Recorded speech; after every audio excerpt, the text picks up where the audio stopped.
Hello, everyone, and welcome to the Jeffrey Epstein Show. I'm your host, Bobbycapucci, and this is Daily Drop number 68. I have a story tonight from the Daily Mail that we're going to go over, and the headline is pretty interesting. It has to do with Jeffrey Epstein and the prison suicide counselor, and I guess it's going to go into what Jeffrey Epstein's last few days were like, according to this gentleman. So I think that'll be pretty informative, considering we've heard almost nothing from the jail as far as what was going on with Epstein prior to his supposed suicide. So it'll be nice to get a little bit more inside information. The only information we have gotten so far was from Nicholas Tartaglione, who I guess people thought might have assaulted Epstein. He was in there for a couple of crimes himself, murder, etc., etc. He was sharing a cell with Epstein. So that was the only person I had ever heard was sharing a cell with Epstein. And now they're this counselor character here that they're talking about. So I guess this will be pretty interesting for me as well, considering I've never heard this angle. So how about we just dive right in, huh? If you want to reach me, you can do that at Bobbycapucci at protonmail.com. That's BOBBYCAPUCCI at protonmail.com. All right, on to the article. It's from the Daily Mail, and the headline is Exclusive. Jeffrey Epstein's prison suicide counselor describes pedophile's desperate last days, revealing he was so terrified he wanted to pay a black inmate for protection and was overheard ripping up sheets the night he hanged himself. Supposedly hanged himself, I'll add there. Jeffrey Epstein's suicide confidant has broken his silence exclusively to Daily Mail TV to reveal the convicted pedophile was terrified of life in prison and asked whether he needed to hire a black inmate for protection, while also sharing anecdotes of his jaunts with Donald Trump and Bill Clinton. Interesting. Epstein's prison confidant, Bill Mersey, is the first person to speak out about Epstein's weeks inside New York's notorious MCC this summer, spending dozens of hours with him in his role as an inmate companion while the multimillionaire was on suicide watch. An inmate companion? What is it, like a service animal or something? Like you have someone who almost committed suicide, so we're going to bring in this jovial other inmate who's going to come in here and keep you cheered up? What the bleepity blop? Who is this Bill Mersey guy? See what I mean, folks? Another person that needs to be looked at now. Bill Mersey. All right. Mersey, 69, said he has little doubt Epstein committed suicide after another inmate who was housed next to Epstein told him he heard the sound of ripping sheets from his cell on the night he died on August 10th. Until the end, Epstein, 66, did not betray any of his influential friends or show remorse, Mersey said. So, according to the guy next door to Epstein, according to Mersey, he heard him ripping sheets. Now, okay, do we know that it was definitely him ripping the sheets? See, there's a lot still. There's a lot to unpack. And until we see the footage, until that's released to the public, none of this talk is going to even damper down any. And also, how about the blueprints to the place? Can somebody have come in from the ceiling? See, these are all the things we don't know. We don't know the makeup of these prisons. We don't know how it works. You know, none of us are engineers. We didn't build the place. So we have to go by what they tell us. But when they have no credibility, how can we trust what they're telling us? I'm perfectly willing to accept that the man killed himself. Can we just have some evidence, please, to back that up? Nor did Epstein talk about his crimes or the dozens of alleged victims who have come forward to share stories of their abuse, many which took place when they were underage and have implicated the multimillionaire's powerful friends, including Prince Andrew and British socialite Ghislaine Maxwell, aka Rapist. There's a lot of pictures in this article. I definitely suggest you guys click on the link of this article. It will be in the description box. Mersey served a year at MCC in Lower Manhattan after pleading guilty to federal tax evasion for underreporting income from his escort advertising agency. He was released in early November. Although he was housed in a different unit from Epstein, pretrial and sentenced inmates are held separately, he spent around 24 hours one-on-one with Epstein. Why? Mersey had signed up as an inmate companion, an MCC program where prisoners complete 4 hours of training, then take shifts around the clock to observe fellow inmates on suicide watch, for which they were paid as little as 12 cents an hour. Okay, well, I guess that's not a bad thing. I mean, in looking at it from the whole, if somebody tried to commit suicide and then you have these other inmates who are in there for these basically blue collar crimes type thing, and they want to use their time to speak with the inmates who are maybe depressed, or I guess that's okay. I mean, a human service animal basically. It was his work with the suicide program that led Mersey to become one of the few people who had direct contact with Epstein while he was in prison, apart from the financiers, aka pedophiles, lawyers, and prison staff. So, again, that's a lot of people that had access to this man. The prison staff, the lawyers. We don't know who these lawyers were. We don't know who was on staff acting as a lawyer. We don't know any of that stuff. Mersey said even before his arrival at MCC, Epstein was a hot topic among guards and inmates alike. How would he know that if he wasn't at the MCC? How does he know it's a hot topic? He was on the news. There are 4 televisions in each unit and another in this little gym area. The inmates saw that he was a billionaire and was like, wow, can I extort this guy? MCC has some gangbangers. There were very few white-collar offenders.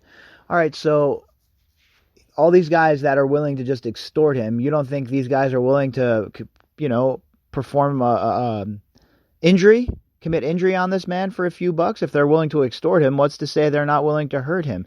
And see, once again, I'm not saying that's what occurred, but these are questions that any logical person would ask. But the mainstream media, well, you can't even ask the questions because they're going to tell you, the legacy media is going to tell you, they're going to dictate the story for you. They're going to write the story for you. They're not just going to provide the information. No, that's not enough. They have to steer you the way that they want you to go. Epstein was arrested on July 6 when his private plane landed in New Jersey after arriving from Paris. He pleaded not guilty to charges of sex trafficking dozens of underage girls, some as young as 14 between 2002 and 2005. He faced up to 45 years in jail if found guilty. Now remember, during 2002 and 2005 was when he was supposed to be at that Zorro Ranch with the Clintons as well. So keep that in mind. And remember, when we hear that sort of stuff on its own, standing alone, it's just like, coincidence, blah, blah, blah. But all together, when you put it all together and you give it context, it's damning. It's damning as hell. And the fact that nobody's asking these questions, again, is just such a failure on the legacy media.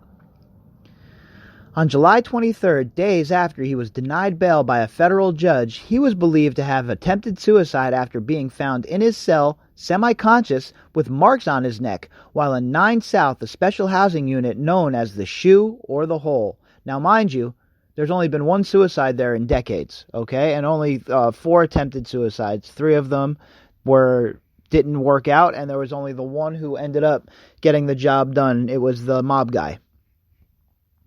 Shortly afterwards, Mersey came face to face with America's highest profile prisoner when he was scheduled on a shift as his prison companion.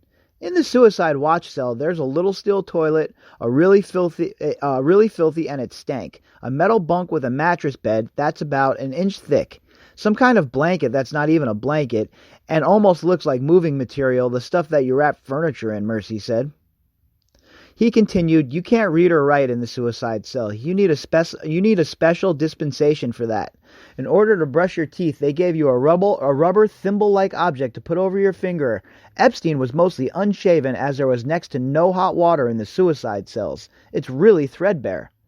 Okay, so there's really not much for these guys to kill themselves. You can see how nobody, has killed themselves in one of these cells in decades. I mean, they don't give you anything to get the job done with.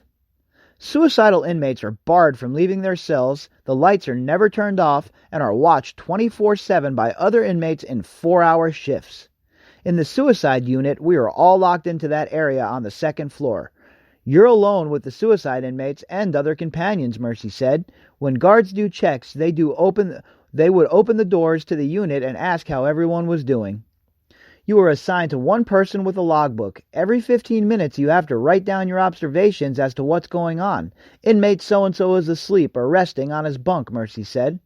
Officers came in periodically and signed the logbook. On the day shifts, they came in fairly often. On the night shifts, they came in once or twice. The psychologist would stop by once a day for 10 or 15 minutes with each inmate. They would ask, "Have you been thinking about killing yourself? Are you going to hang up?" That was the expression. Mersey said he believes Epstein felt something of a connection with him. We were of a similar age, race, religion, and background. I was the obvious guy to relate to Jeffrey Epstein, he said. My first impression was that he was an unassuming regular. He didn't seem super intelligent.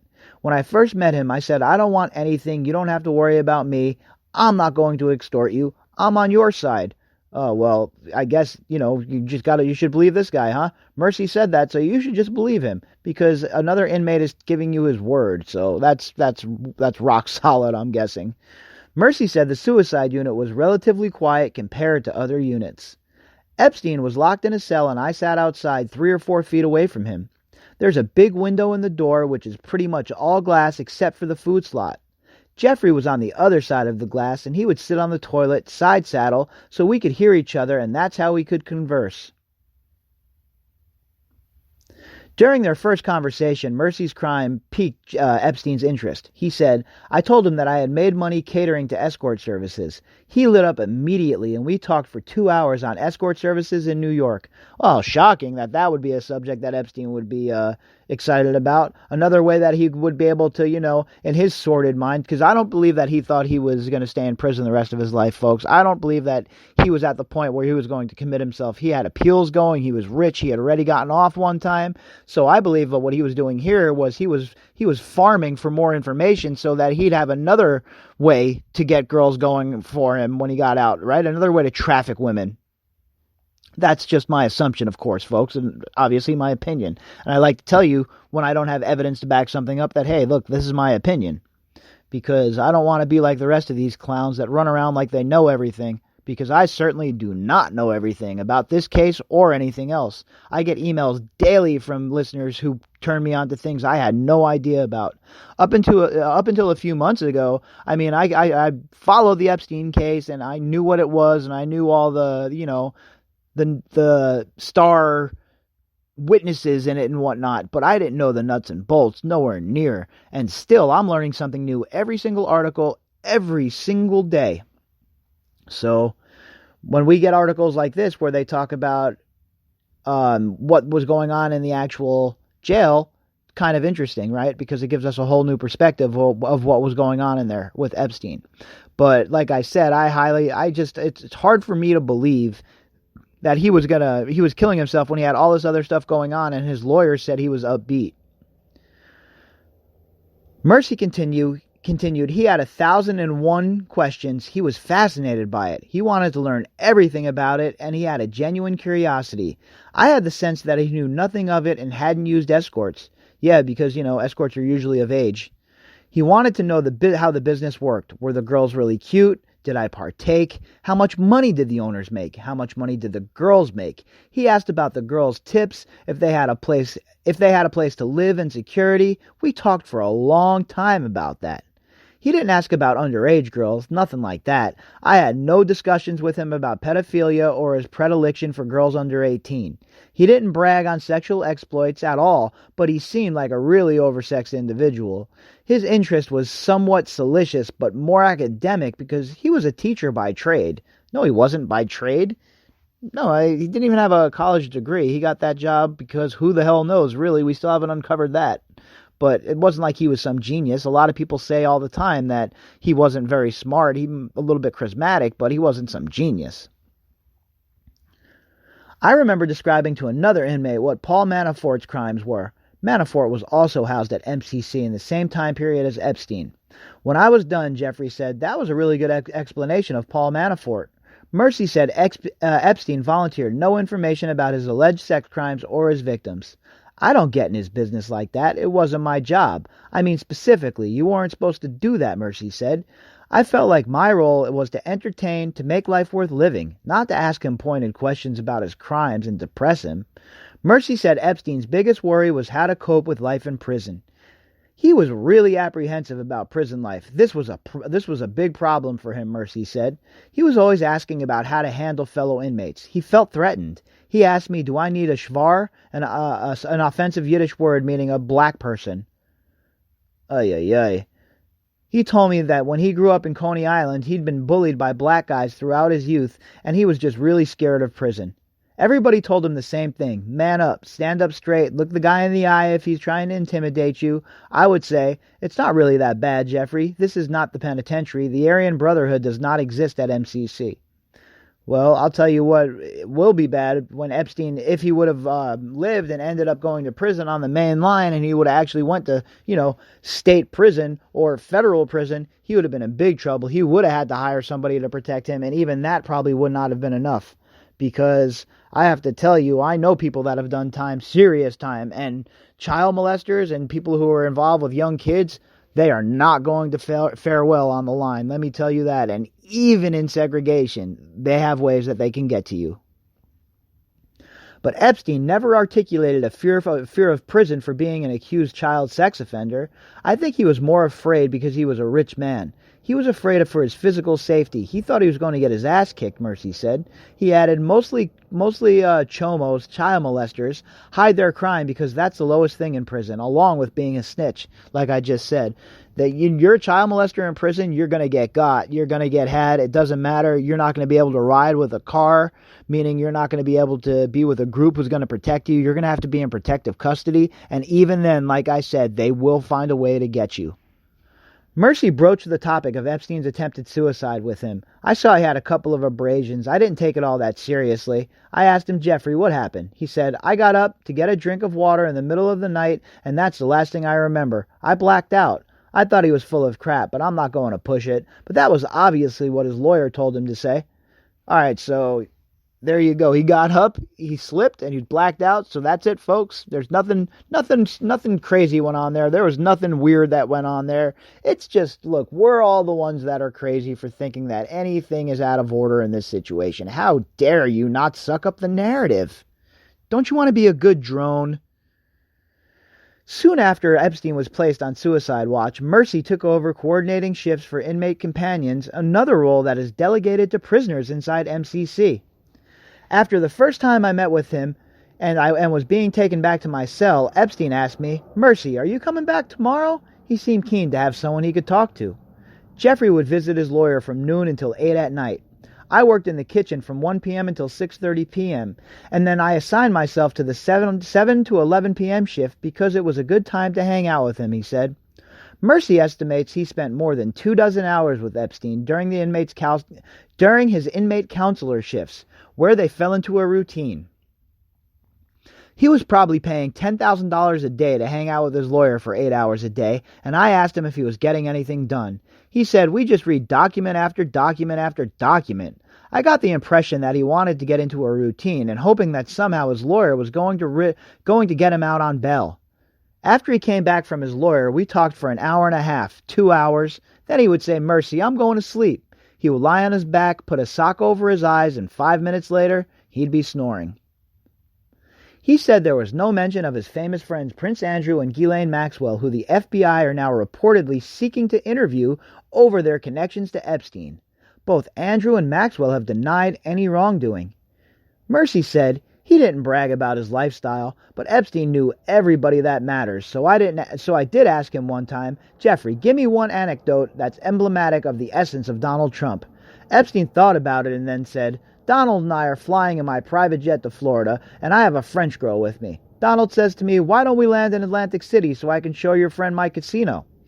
Epstein said, I'm not landing in Atlantic City. It's all white trash down there. So the French girl goes, what does white trash mean? I don't understand. And Trump says, it's me without money. It's pretty funny. It's pretty funny. And you know what? I guess the argument could be made that he is definitely not lying about that. It's me without money. On a roll, Mersey claimed Epstein then launched into an unsolicited tale about Bill Clinton. He said Epstein said he was walking down the street in a Chinese city with him, and a really beautiful Asian girl walked by. Clinton turned to him and said, that woman makes my, you-know-what, harder than Chinese arithmetic. Oh, my God. Oh, boy. So, yeah, that's the kind of conversations Bill Clinton and Epstein would have together, I guess, huh? And also of note, we know that Trump was supposedly on the flight one time, and It was a Florida trip, but is this the one time that Trump is on record being on the plane, or is this another time that we didn't know about? Definitely worth more investigation and looking into that a bit more. Flight manifest records for Epstein's private plane dubbed the Lolita Express show Clinton flew with Epstein to Hong Kong on January 22, 2002, then Shenzhen, China on January 23rd, and then left the same day for Singapore, went to Bangkok on January 25th, and then traveled to Brunei later in the day on January 25th. So they were only in Bangkok for a little while? I wonder what two dudes are doing in Bangkok for a little while, huh? I mean, Bangkok doesn't have a surly reputation for a place for sex trafficking and sex crimes, right? Interesting. Clinton flew with Epstein on his private plane again in 2003, picking up Clinton in Oslo and heading to Russia on November 5th, then going to Hong Kong on November 6th, then onwards to Chengdu, China on November 9th, and later in the day going to Beijing. Mersey asked Epstein if Clinton liked young girls, and Epstein replied, no, he liked them mature, and he can't do anything now anyway, too many heart operations. His philandering days are over. Ha ha ha, he liked them. Oy, oy, oy.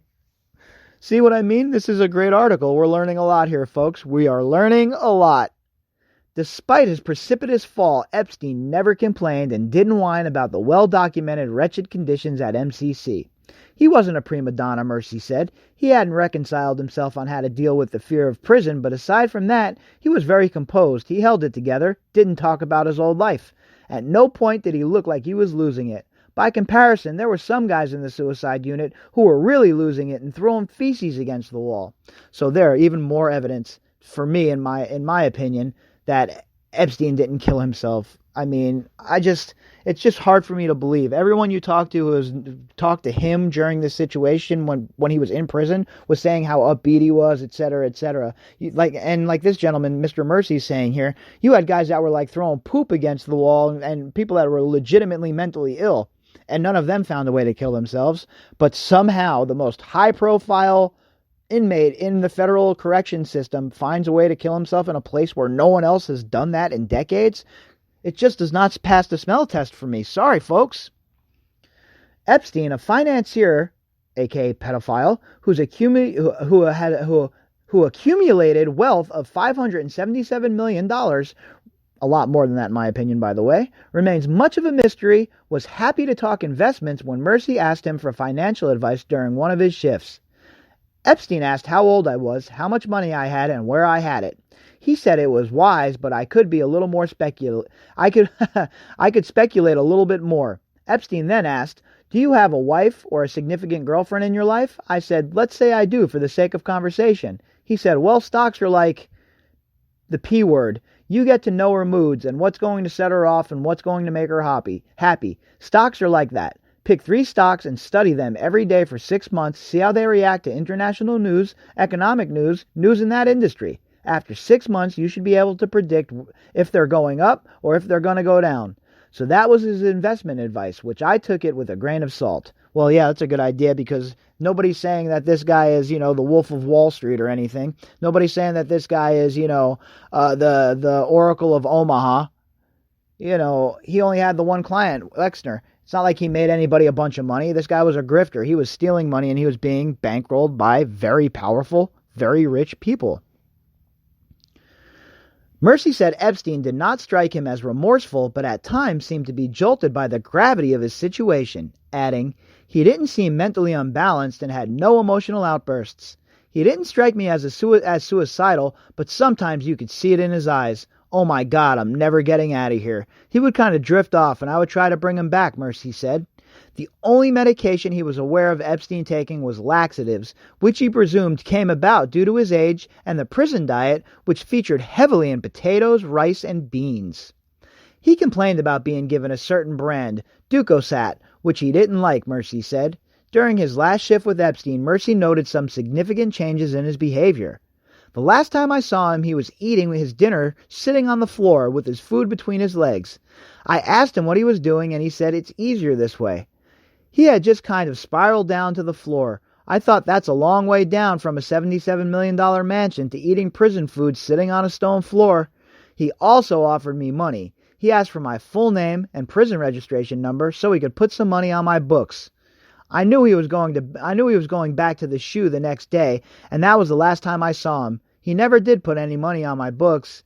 Everyone was saying that was a good thing, because if he did, I would have been investigated by the FBI.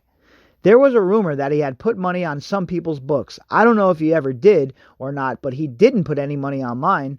I was never questioned by the FBI, even though I was all over the logbooks as having watched him several times.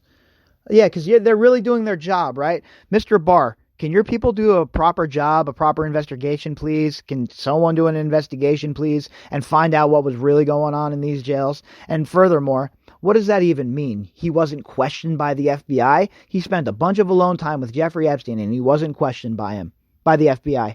I mean, are you kidding me right now? Mersey added, on my last shift with him, when he fell asleep, I wrote him a note. It was full of prison platitudes. Jeffrey, take it one day at a time. Stay positive. We are all in the same boat. I left him my cousin's phone number in case he ever wanted to reach out to me. According to a letter sent to Congress by the Department of Justice, Epstein was taken off suicide watch by a doctoral-level psychologist. Can we see the name, please? NBC reported, because it was deemed it was no longer warranted. Mersey later learned Epstein had also requested him as his cellmate before he left the suicide unit. A guy named Lopez, who was in the next suicide cell, told me that Epstein requested me as his bunkie. Dr. Emery, MCC psychologist, said that he couldn't do that because I was sentenced and that he was pretrial. That's oil and water and they don't mix. So Dr. Emery, was he also the psychologist that took him off of suicide watch? And if so, do we know anything else about this man? The Bureau of Prisons declined to comment on Mersey's time in MCC. We do not provide additional information on individuals who were released from the custody of the BOP, a spokesperson said. Again, no information. They don't care. They don't care. They want people to think that people are conspiracy theorists. They don't want the real story to get out because the real story is bad news for them, and they know it. Just over a week after he was taken off suicide watch on August 10th, Epstein was found unresponsive in his cell in 9 South and later pronounced dead in the hospital. His death was ruled a suicide by hanging. Allegedly. Mersey said, I have this theory that the shoe killed him because it can be a maddening place. The shoe can get really noisy. It's like a zoo. You're caged in. You can really spiral down emotionally. You can't make phone calls. You can't buy commissary. You only shower 3 times a week. The cells at MCC are crawling with roaches, water bugs, and families of mice. After Epstein's suicide, allegedly, Mersey was approached by another inmate, Brown, who had been sent to the SHU for a period after he tried to set up a drug deal over the prison-monitored email system, TrueLinks. He claimed to have been in the cell next to Epstein on the night that he took his life. More pictures. Mersey said, when he got back from the SHU, Brown came up to me. He said, I had the cell next to Jeffrey Epstein when I was in the SHU and talked to him that night. I asked him if he got his radio back and we conversed briefly and he said everything was good. And then about an hour later, I heard him tearing up sheets, Brown said. He definitely killed himself. Nobody killed him. About 6 o'clock in the morning, the guards came through. They did not come through during the night. Brown said when they saw him, they freaked out. They were going, Epstein, Epstein, nudging the body. They really sounded panicked. Following Epstein's suicide, 2 guards, Tova Noel and Michael Thomas, have been charged with conspiracy and falsifying records. They allegedly were asleep for several hours and surfing the internet during their shift while performing none of the required checks between 10 p.m. and 6 a.m. MCC's warden, Lamine Ndiaye, was reassigned following the suicide, and acting director of the Bureau of Prisons, Hugh Hurwitz, was removed by Attorney General Bill Barr. An internal investigation is ongoing. Again, let's investigate ourselves because, that's always a great process. That always has such great results. Mersey said he didn't believe it was suspicious that Epstein's bunkmate in the SHU had been moved on the day he committed suicide. Guys went in and out of the SHU routinely depending on the offense, he said. Following Epstein's suicide, Mersey said inmates got locked down for 2 or 3 days. The FBI were all over the building, and then other people came in to appraise the performance of MCC. He added, "Many guards told me it was the worst place they had ever worked. They thought it was really inefficient and they were always short on officers. At one point, we spent 3 days in our cells eating bologna and cheese sandwiches without an explanation. We just assumed that it had to do with not having enough guards." Mersey doesn't believe conspiracy theories surrounding Epstein's suicide. There would have to be so many people in on the conspiracy, it would be really difficult to orchestrate. When Brown told me what he heard from the cell right next to him, those doors are pretty close to each other. I am 99.999% sure that he committed suicide. I wasn't there to see it, so I can't be 100%, but I wouldn't bet 2 cents against 1 million that somebody did him. He did himself. All right, well, there you go. That's the opinion of this man who spent time with him. I guess the guy next to him said that he killed himself. Did he hear anything when he was killing himself? If he could hear the sheets ripping, why didn't he hear any sounds and try and alert anybody while Epstein was killing himself? So there's definitely questions that need to be asked as well. The full report needs to be done, and a full report needs to be made public, and we need to be able to see it with our own eyes, and then we go from there, right? But no matter what the situation is with Epstein and him dying in prison, the most important thing is that he died while he was in custody, when these girls thought that they were going to be able to see this man face justice. Oh no, again, he slips away somehow.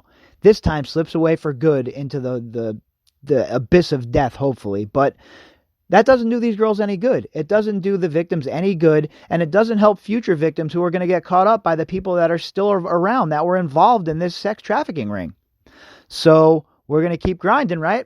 You know, these stories keep coming out, and the information is very, very good in this article. This is a very detailed article, and I'm very happy that it came out and I found it today, because I think that it added a lot to the story. Once again, I'm always talking about context, and this adds a little bit more context from the prison angle from some of the people that were there. So we definitely have to take that, and we have to look at that and say, all right, this is some pretty credible stuff. We got to take this, digest it, unpack it, and see what's what. You know, we add it with the rest of the evidence, and when we have our evidence all compiled, then we'll have a better idea of where we're at with this whole entire situation. But each day, a new vine springs up, a new thread pops up, a new piece of the spider web is spun. And here we are navigating our way through it on a daily basis. 68 straight days, folks. We have not missed a day. 68 straight days and over 115 podcasts. Not one day missed, and not a day coming in the future that will be missed, because it's that important to me. This case is that important. I want justice. We're going to see it through till the very end, and we're going to let them know that 2020 is the year that the predator gets turned into the prey. All right, folks, if you want to contact me, you can do that at bobbycapucci@protonmail.com. That's BOBBYCAPUCCI@protonmail.com. If you would like to support the show, you can click the GoFundMe link inside of the description box. I will be back tomorrow with the usual daily drop, and if there's anything going on in the afternoon, that as well. And of course, we'll have our morning roundup and go from there, folks. All right? Hope everybody had a great night. Talk to you tomorrow.